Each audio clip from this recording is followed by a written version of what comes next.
Hello everyone, welcome to my another blog. ঈদের দিন সারাদিন কী করলাম সেটা আপনাদের সাথে শেয়ার করব। তো সকালে দুই ছেলেকে রেডি করিয়ে দিয়েছি কারণ ওরা নামাজ পড়তে যাবে। এদিকে আমার মিষ্টি আইটেমগুলো রান্না করা শেষ, এরপরে দেন ঝাল আইটেম যা রান্না করি সেটা করব, ওদের পছন্দ মতো রান্না করব।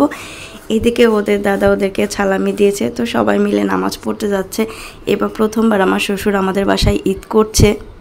আমাদের ঈদটা এবার যদিও একটু অন্যরকম ছিল, যেহেতু আমার শ্বশুর অসুস্থ, তো কারোর মনেই সেরকম কোনো আনন্দ ছিল না। এই প্রথমবার আমার শ্বশুর আমাদের বাসায় ঈদ করছে। তো এদিকে আমি বিরিয়ানি রান্না করছি, যেহেতু আমার ছেলেরা বিরিয়ানি খেতে অনেক বেশি পছন্দ করে, তো ওদের পছন্দ মতো আমি রান্না করছিলাম। আর আমার হাজব্যান্ড পছন্দ করে খিচুড়ি দিয়ে মাংস, তো ওর জন্য খিচুড়ি আর মাংস রান্না করেছি। এদিকে রান্না করতে করতে আমার ছেলেরা চলে এসেছে নামাজ পড়ে। তো আসার সময় আমার জন্য আইসক্রিম নিয়ে এসেছে, তো আমি বারবার আমার ছেলেকে বলছিলাম কি নিয়ে আসছো। আইসক্রিম দেখি তো, আম্মুর জন্য আনছো? হ্যাঁ মাশাআল্লাহ, আমার আজকে আমার অনেক সুন্দর লাগতেছে। দেখি দেখি, এটা কি আমার? Thank you. ভ্যাটটা কই? ভ্যাটটা কই? ও, সবার জন্য নিয়ে আসছো। থ্যাংক ইউ বাবা। আমার ছেলে নাকি নামাজ পড়তে গিয়ে সে নাকি বায়না করেছে যে তাকে আইসক্রিম কিনে দিতে হবে। সে নামাজে দাঁড়ানোর আগে আইসক্রিম খাবে শুরু করেছে, তো তার আব্বু তাকে আইসক্রিম কিনে দিয়েছে। তো আমার জন্য নিয়ে আসছে, তো বাসায় এসে আমাকে দিচ্ছিল যে আম্মু তোমার জন্য আইসক্রিম নিয়ে আসি। সে তো অনেক খুশি আইসক্রিম পেয়ে। তো এদিকে আমার বিরিয়ানি রান্না করা মোটামুটি কমপ্লিট। তো অনেকটা সময় ছিল কেয়ার করার, গোসল করে ভাবলাম যে আজকে যে মেহেদি নিই, কারণ ছোটোবেলায় তো মেহেদি নিতাম আর সব বোনদের মেহেদি দিয়ে দিতাম, রাত জেগে মেহেদি নিতাম। এখন আর সেরকম এনার্জি থাকে না, ভালোও লাগে না।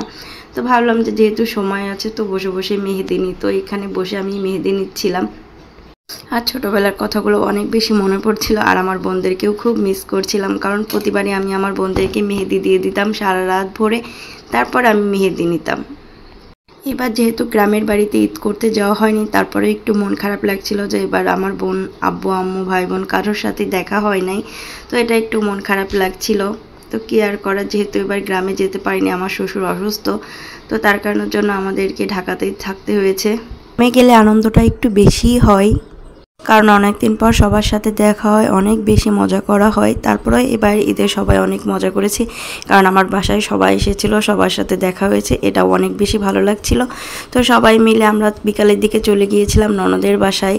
তো আমরা এখন ননদের বাসায় চলে যাচ্ছি, এই যে অটো করে চলে যাচ্ছিলাম ননদের বাসায়। আর ইহানের দিকে অটোর পাশে বসেছিল, আর আমার ননদ হাত দিয়ে ধরে রেখেছিল ওকে। এই ঈদ আমার মেজো ভাসুর, বড় ভাসুর সবাই আমাদের বাসায় এসেছিল, আমার ননদও এসেছিল। তো সবাই মিলে সারাদিনটা বেশ ভালোই কেটেছে ঈদের দিন। আর ওরা না আসলে তো সারাদিন হয়তো ঘুমিয়েই পার করতে হতো। এই যে আমার ননদের বাসায় চলে এসেছি, আর এসে দেখেন সবাই মিলে ল্যাপটপ দেখতে বসে গিয়েছে। আর এদিকে খাবার দিয়ে দিয়েছিল। আর আরাব তোর পুপির বাসায় এসে অনেক বেশি খুশি, সে তো সারা ঘর এই ঘর ওই ঘর দৌড়াদৌড়ি করছিল, খুব মজা করছিল তার পুপির বাসায় এসে। সে তার ফুপির বাসায় গেলে অনেক বেশি খুশি হয়, কারণ তার ফুফাতো ভাই বোনের সাথে সে খেলতে পারে, অনেক বেশি খুশি হয়। তো রাত্রে আমরা বাসায় চলে এসেছিলাম, আর বাসায় এসে রাতে দেখলাম এখানে কিছু ছেলেরা লাইটিং করে সবাই মিলে নাচ গান করছে, মানে ঈদের আনন্দটা করছে। আসলে ঈদের আনন্দ দেখেন, ঈদে সবাই মিলে অনেক বেশি আনন্দ করছে, লাফালাফি করছে, মানে সব বন্ধুরা মিলে হয়তো এই প্রোগ্রামটার অ্যারেঞ্জমেন্ট করেছে ছাদে। সব কিছু মিলে আমাদের ঈদটা তো ভালোই কেটেছে। সবাই ভালো থাকবেন। আজকের মতো এই পর্যন্ত। আল্লাহ হাফেজ।